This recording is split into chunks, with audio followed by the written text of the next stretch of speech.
Halo pemirsa, berjumpa lagi dengan kami di One News International TV One Newscom. Berita One News International hari ini bakal membahas soal Uni Eropa dan Cina menggelar pertemuan tingkat tinggi di Beijing dalam suasana penuh ketegangan, Kamis 24 Juli 2025. Presiden Komisi Eropa, Ursula von der Leyen, menyebut hubungan kedua pihak berada di titik kritis dan mendesak penyeimbangan ulang kerjasama dagang yang dinilai semakin timpang. Informasi lainnya adalah pesawat pembom strategis berkemampuan nuklir Tu-95MS Rusia telah menyelesaikan penerbangan patroli rutin di perairan internasional di Laut Bering.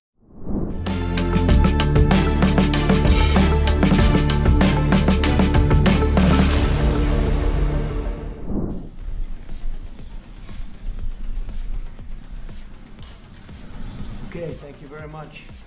It's a great honor to have a friend of mine who's become very friendly over the last number of years. We knew each other before, but Mark is the head of NATO, Mark Rutte, Secretary General of NATO, highly respected by everybody that knows him, but in particular the European countries. Amerika Serikat berencana menghabiskan 253 juta US dollar, sekitar 4 triliun rupiah untuk dua proyek besar di pangkalan udara RAF Lakenheath, Inggris.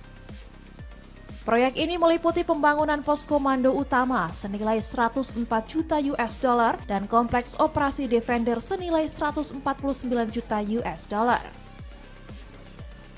Kedua fasilitas tersebut dirancang untuk mendukung misi nuklir masa depan sebagai bagian dari misi Surti yang menjamin keamanan dan pengendalian senjata nuklir. Langkah ini dilakukan di tengah laporan bahwa bom nuklir taktis B6112 telah dipindahkan ke fasilitas penyimpanan baru di RAF Lakenheath. B6112 merupakan senjata nuklir berdaya ledak rendah yang dapat dipasangkan dengan pesawat tempur F-35A Lightning II. Meski belum dikonfirmasi secara resmi, langkah ini menandai kembalinya senjata nuklir Amerika Serikat ke Inggris sejak 2008.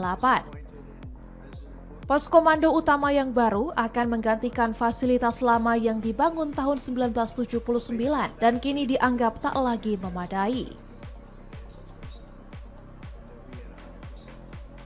Fasilitas itu akan mencakup fungsi tanggap darurat, komunikasi aman, dan perlindungan terhadap ancaman elektromagnetik. Sementara itu, kompleks operasi Defender akan menambah fasilitas keamanan, termasuk gudang senjata, ruang pemantauan, dan tempat bagi 221 personel tambahan. Proyek ini diperkirakan rampung pada 2031 dan bisa memicu kekhawatiran Rusia, meski NATO menyebutnya sebagai langkah pertahanan kolektif yang diperlukan. Having any payment made, we're not buying it, but we will manufacture it, and they're going to be paying for it. Our last meeting of a month ago was very successful in that they agreed to 5%, which is more than $1 trillion a year, so they have a lot of money. And these are wealthy nations. They have a lot of money, and they want to do it. They feel very strongly about it, and we feel strongly.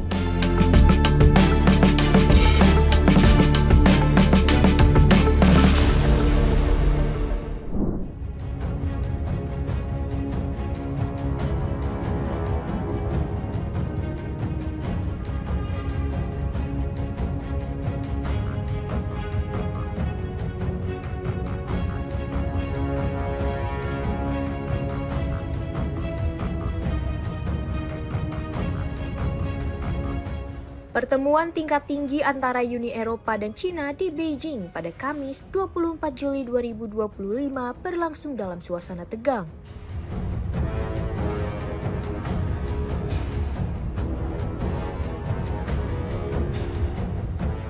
Presiden Komisi Eropa Ursula von der Leyen menyebut hubungan kedua pihak kini berada di titik krusial dan menekankan pentingnya penyeimbangan ulang kerjasama.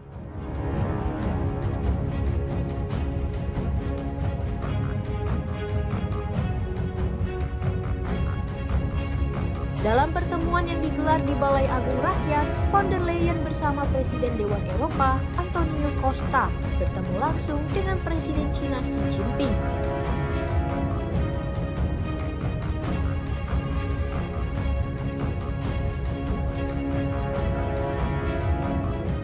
Von der Leyen menyoroti bahwa meskipun kerjasama ekonomi terus tumbuh, ketimpangan dalam hubungan dagang kian mencolok.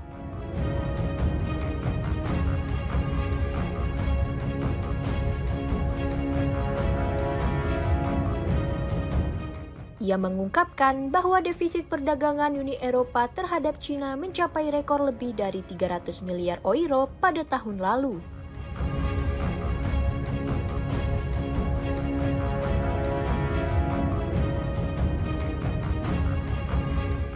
Ia menilai hubungan bilateral hanya bisa bertahan jika kedua pihak saling mengakui kekhawatiran masing-masing dan bersedia mencari solusi nyata.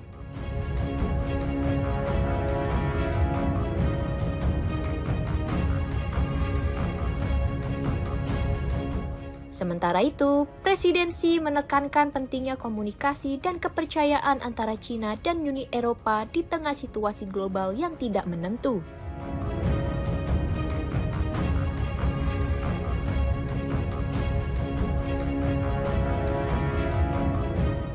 Ia mendorong penguatan kerjasama yang stabil sebagai kontribusi terhadap ketertiban dunia, sekaligus menyarankan agar Uni Eropa mengambil langkah strategis yang tepat.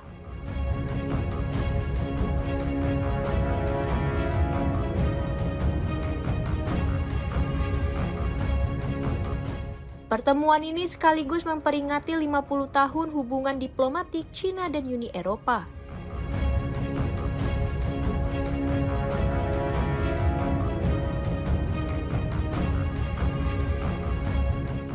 Namun, ekspektasi terhadap hasilnya cukup rendah karena meningkatnya ketegangan dalam beberapa pekan terakhir antara Cina dan Uni Eropa.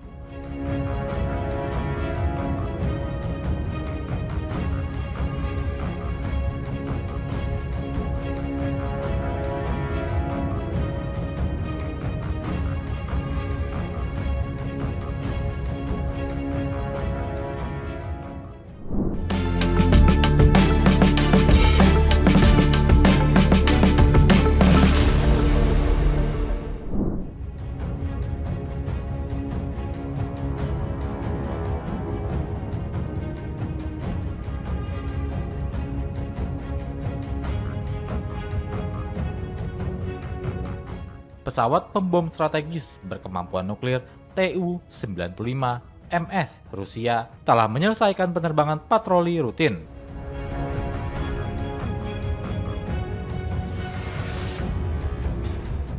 Patroli pesawat itu dilakukan di atas perairan internasional di Laut Bering, ungkap Kementerian Pertahanan Rusia.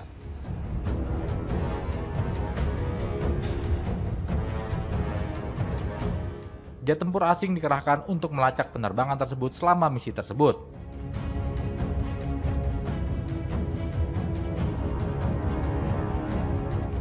Sebagai informasi, Laut Bering itu berada dekat dengan Alaska.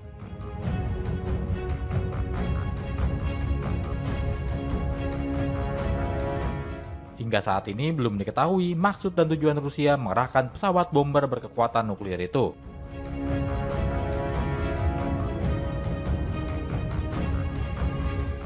Namun 2 hari lalu, Rusia telah menggelar latihan angkatan laut besar-besaran dari 23 hingga 27 Juli 2025. Latihan angkatan laut besar-besaran yang melibatkan lebih dari 150 kapal dan 15.000 personil militer.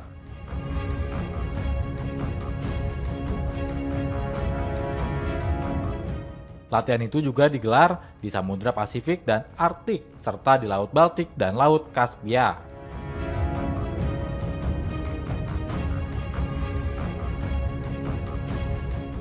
Lebih dari 120 pesawat dan 10 sistem rudal pantai akan berpartisipasi dalam latihan tersebut, ungkap kementerian.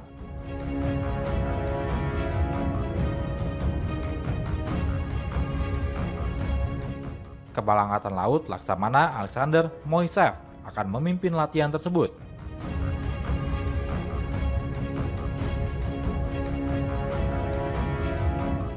Menurut sebagian besar peringkat publik, Rusia memiliki angkatan laut terkuat ketiga di dunia setelah Cina dan Amerika Serikat.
Sebuah pesawat Antonov An-24 yang mengangkut sekitar 50 orang jatuh di wilayah timur jauh Rusia pada Kamis 24 Juli.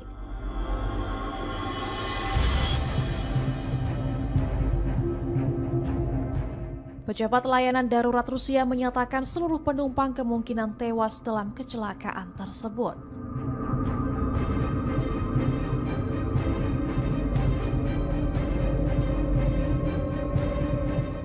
Badan pesawat yang terbakar terlihat dari udara oleh helikopter pencari dan tim penyelamat kini berusaha menuju lokasi.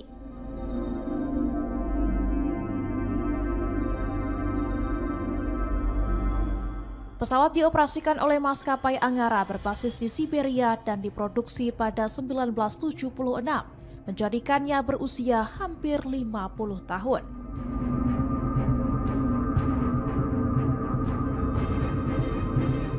Penerbangan dilakukan dari Blagoveshchensk menuju kota terpencil Tainda, wilayah Amur dekat perbatasan Cina.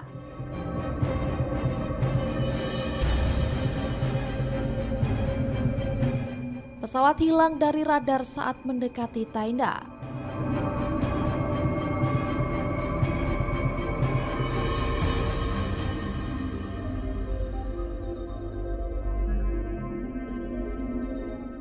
Puing-puing pesawat ditemukan di perbukitan sekitar 15 km dari Tainda oleh helikopter Mi-8 milik Rosaviatsia.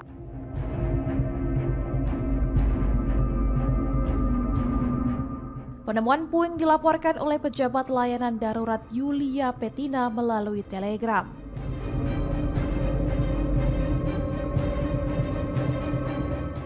Otoritas setempat telah mengumumkan dimulainya penyelidikan resmi atas kecelakaan ini.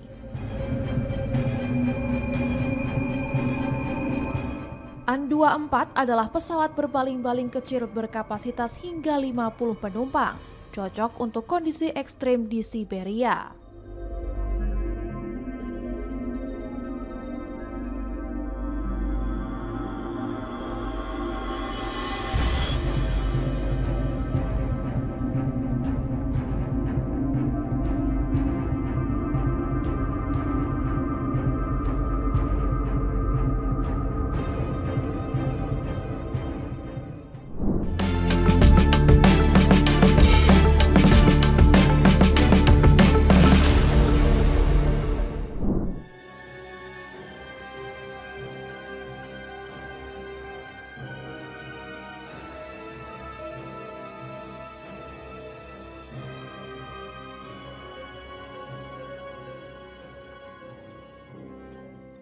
Para siswa sekolah menengah di Ceko mengikuti latihan militer sukarela di kota Tabor pada Rabu 23 Juli 2025 guna mempelajari keterampilan tempur dasar serta mengenal kehidupan militer.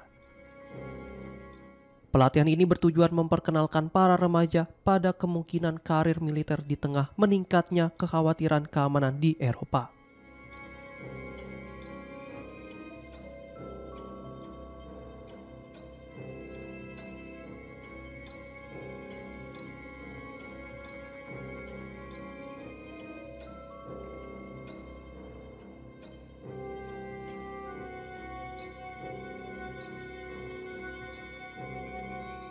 Dalam latihan tersebut, para siswa tampak mengenakan helm kamuflase, memegang senjata api, serta berlatih menembak dan melakukan manuver taktis. Pendeta militer Peter Haska menjelaskan bahwa tujuan utama program ini adalah menunjukkan peluang berkarir di militer, serta mengajarkan keterampilan dasar kemiliteran kepada calon prajurit.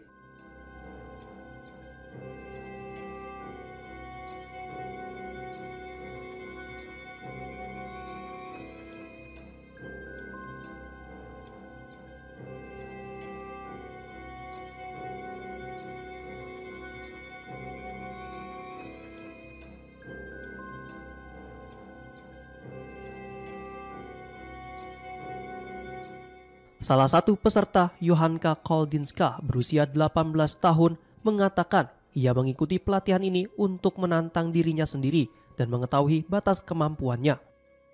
Sementara itu, Vitel Rimal berusia 20 tahun menyatakan khawatirannya terhadap situasi keamanan di Eropa, terutama ancaman dari Rusia.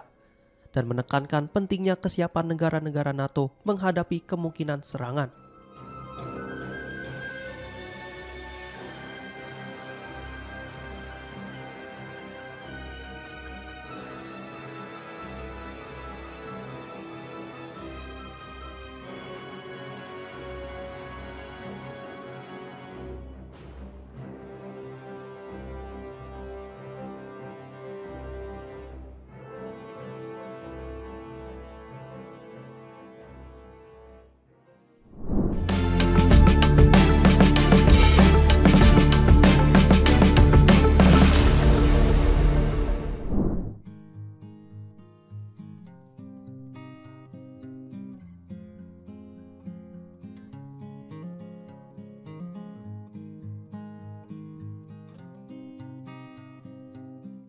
Pemerintah Korea Selatan tengah mempertimbangkan kebijakan baru yang berpotensi membuka akses turisme individu ke Korea Utara.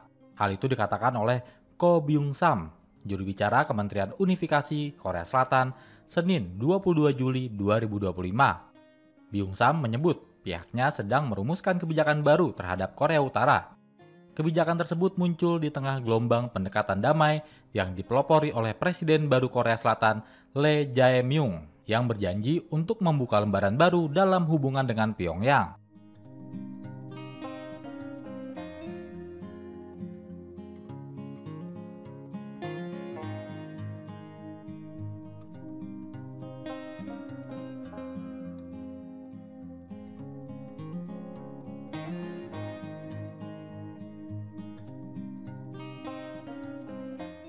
Sejak menjabat, Lee bahkan menghentikan siaran pengeras suara anti Korea Utara di sepanjang zona demilitarisasi atau DMZ, serta melarang kampanye penyebaran selebaran propaganda anti Pyongyang oleh para aktivis.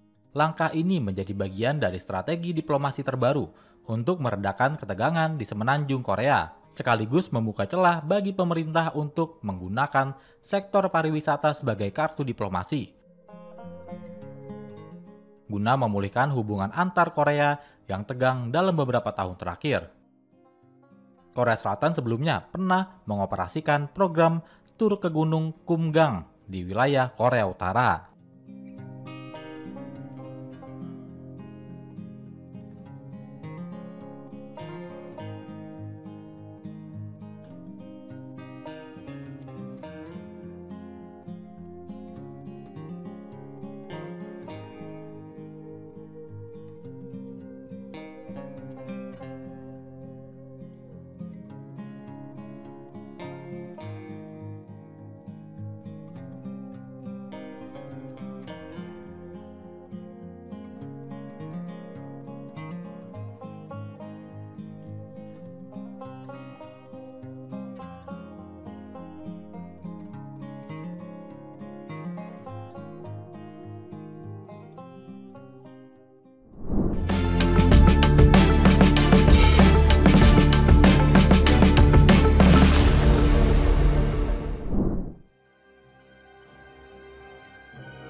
Presiden Amerika Serikat Donald Trump pada hari Rabu 23 Juli memuji kesepakatan terbaru antara Amerika Serikat dan NATO di mana sekutu Eropa akan membeli senjata dan mengirimkannya ke Ukraina saat negara itu berperang melawan Rusia.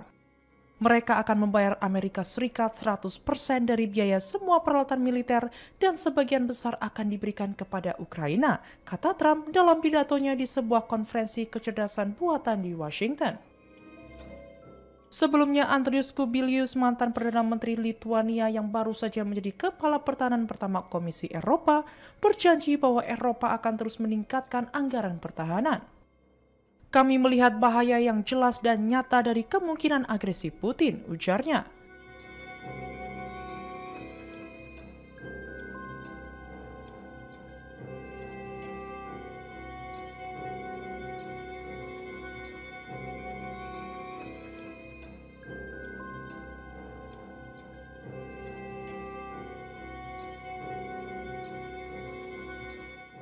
Presiden Rusia Vladimir Putin mengatakan ia tidak berniat menyerang negara-negara Eropa lainnya. Moskow memberikan jaminan serupa tentang Ukraina sebelum invasi tahun 2022 yang akhirnya diingkari.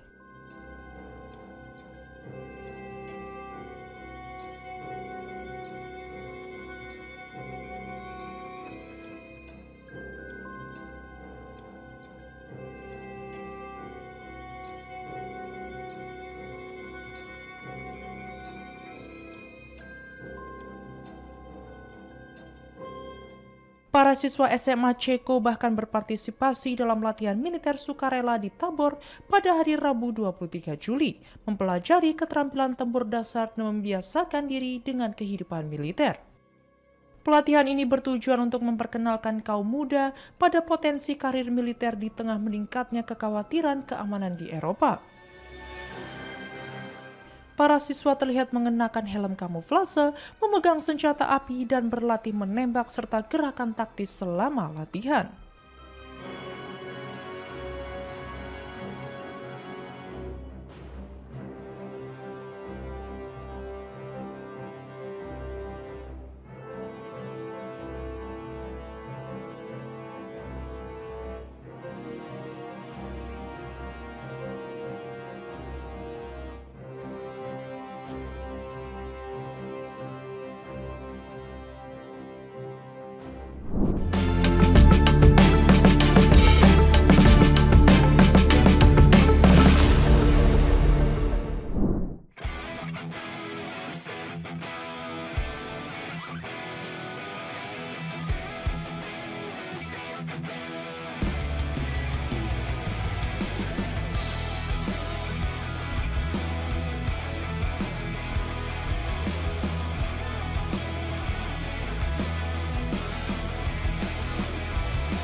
Pemimpin Korea Utara, Kim Jong-un, mengawasi latihan tembak artileri pada Rabu 23 Juli 2025 yang dirancang untuk menguji kesiapan tempur dan kemampuan menyerang target musuh secara tiba-tiba di wilayah pesisir.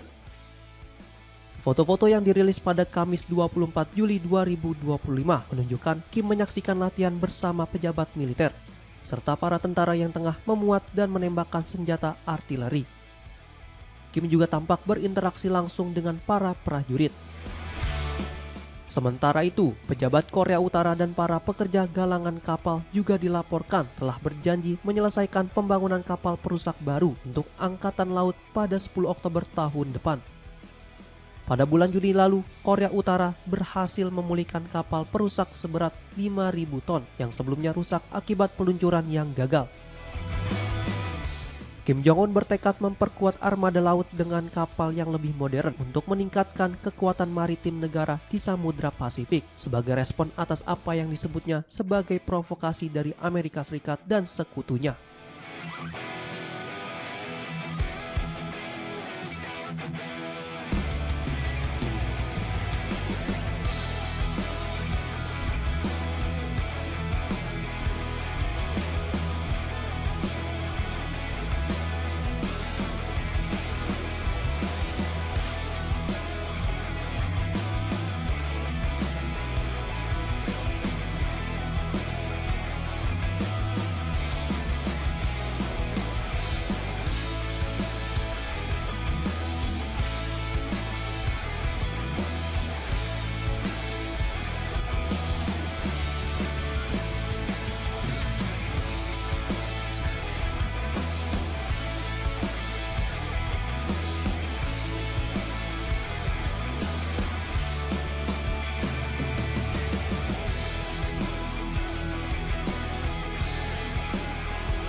Rusia memulai lagi latihan angkatan laut besar-besaran yang melibatkan lebih dari 150 kapal dan 15.000 personil militer.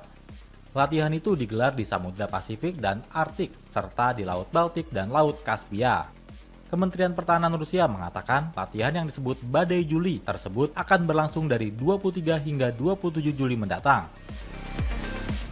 Latihan ini akan menguji kesiapan armada untuk operasi non-standar, penggunaan senjata jarak jauh, dan teknologi canggih lainnya termasuk sistem nirawak. Lebih dari 120 pesawat dan 10 sistem rudal pantai akan berpartisipasi dalam latihan tersebut, ungkap Kementerian. Kepala Angkatan Laut Laksamana Alexander Moiseev akan memimpin latihan tersebut. Menurut sebagian besar peringkat publik, Rusia memiliki angkatan laut terkuat ketiga di dunia setelah Cina dan Amerika Serikat. Meskipun angkatan lautnya telah menderita serangkaian kerugian besar dalam perang Ukraina, Rusia menggelar latihan militer laut besar-besaran itu di tengah konflik yang berkepanjangan dengan Ukraina. Selama sepekan kemarin, Rusia dan Ukraina saling serang menggunakan pesawat nirawak atau dengan rudal.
Kuba mengalami penurunan jumlah wisatawan sebesar 25% selama 6 bulan pertama tahun 2025 dibandingkan periode yang sama tahun sebelumnya.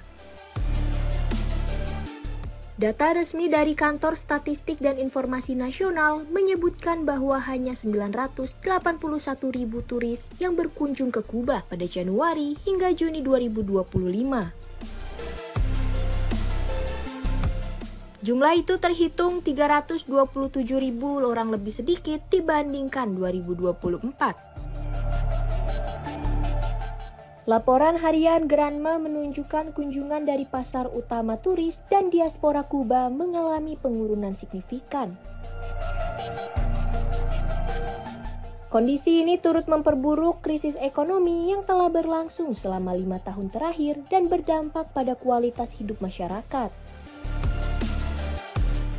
Sektor pariwisata merupakan salah satu pilar ekonomi Kuba sebagai penyumbang devisa terbesar setelah jasa profesional dan kiriman uang dari luar negeri.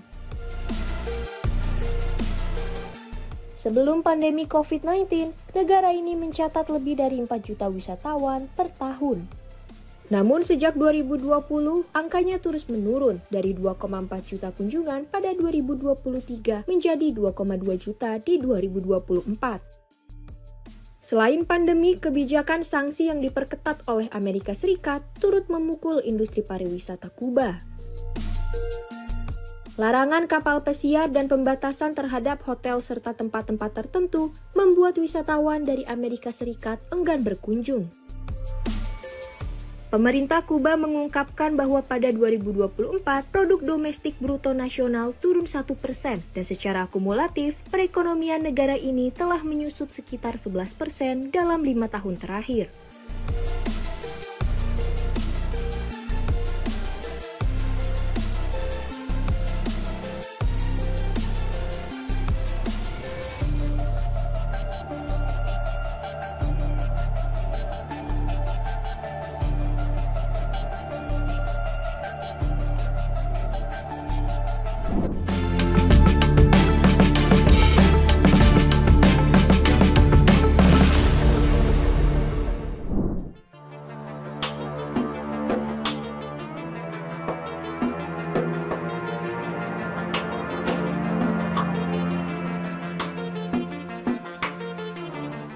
Pihak berwenang Rusia dilaporkan memperluas upaya untuk mencegah pria yang wajib militer meninggalkan negara.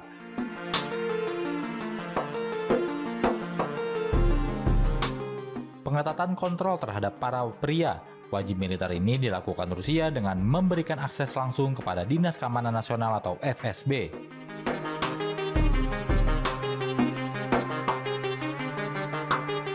Terhadap data pendaftaran militer, termasuk panggilan wajib militer elektronik. Hal itu dikatakan oleh saluran berita Telegram pro-Kremlin.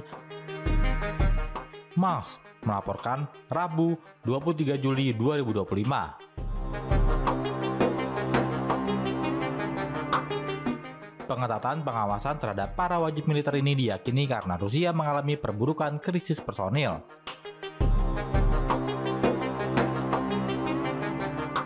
Atas perang melawan Ukraina yang kini sudah memasuki tahun ketiga.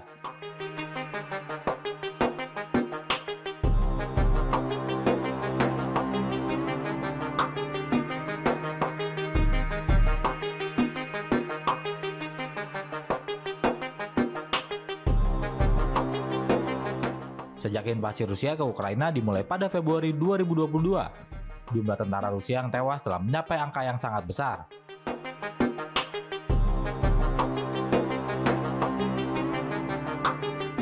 Menurut data dari Angkatan Bersenjata Ukraina dan beberapa lembaga intelijen barat, hingga pertengahan 2025 diperkirakan sekitar 250.000 tentara Rusia telah tewas.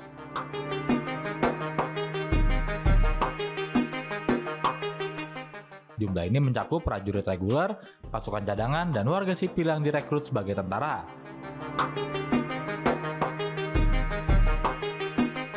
Selain itu, total korban militer Rusia termasuk yang luka-luka diperkirakan mencapai 750.000 hingga 900.000 orang.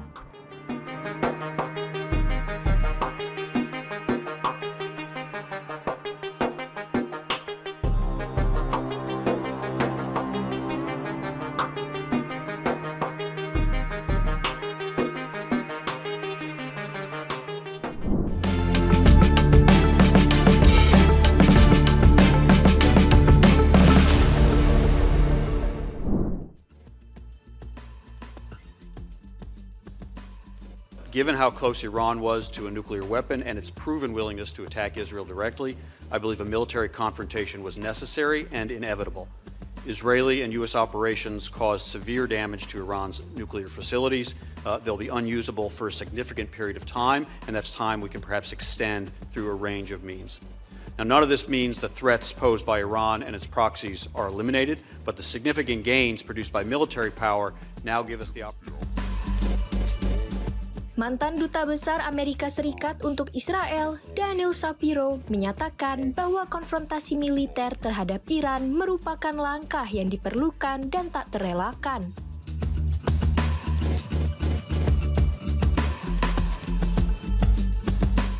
Hal itu disampaikannya mengingat kedekatan Iran dengan kemampuan senjata nuklir, serta kesediaannya yang terbukti untuk menyerang Israel secara langsung.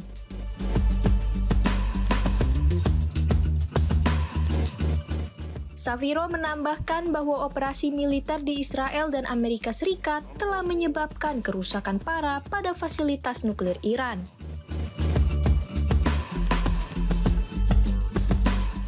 Namun, ia juga menegaskan bahwa ancaman dari Iran dan kelompok-kelompok proksinya belum sepenuhnya hilang.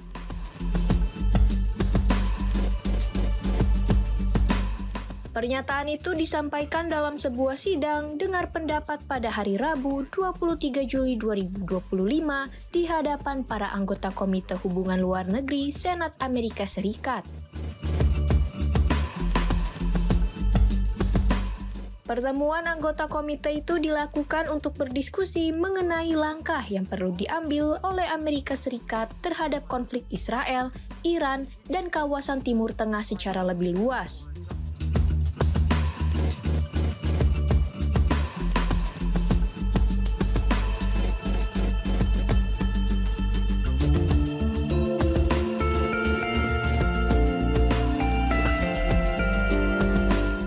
Di Diskusi itu berlangsung pada hari yang sama ketika pejabat tinggi Iran memperingatkan bahwa ancaman dari Eropa bisa mendorong Iran keluar dari perjanjian pembatasan nuklir.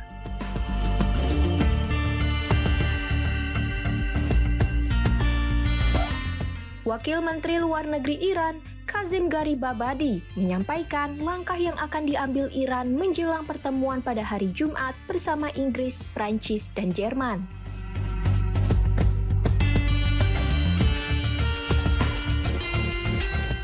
Pembicaraan antara Iran dan beberapa negara yang tersisa dalam kesepakatan nuklir tahun 2015 dijadwalkan berlangsung di Istanbul.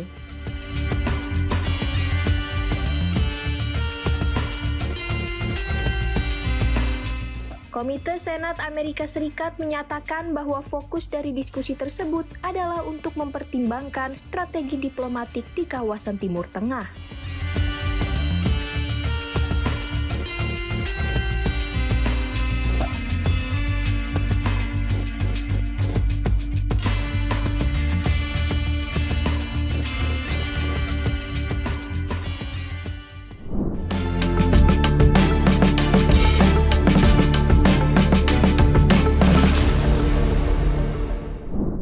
Demikian informasi yang dapat kami sampaikan pemirsa. Terima kasih telah bergabung bersama kami. Sampai jumpa di One News Internasional berikutnya. Setiap Senin sampai Jumat pukul 8 malam hanya di kanal YouTube TV One News.com.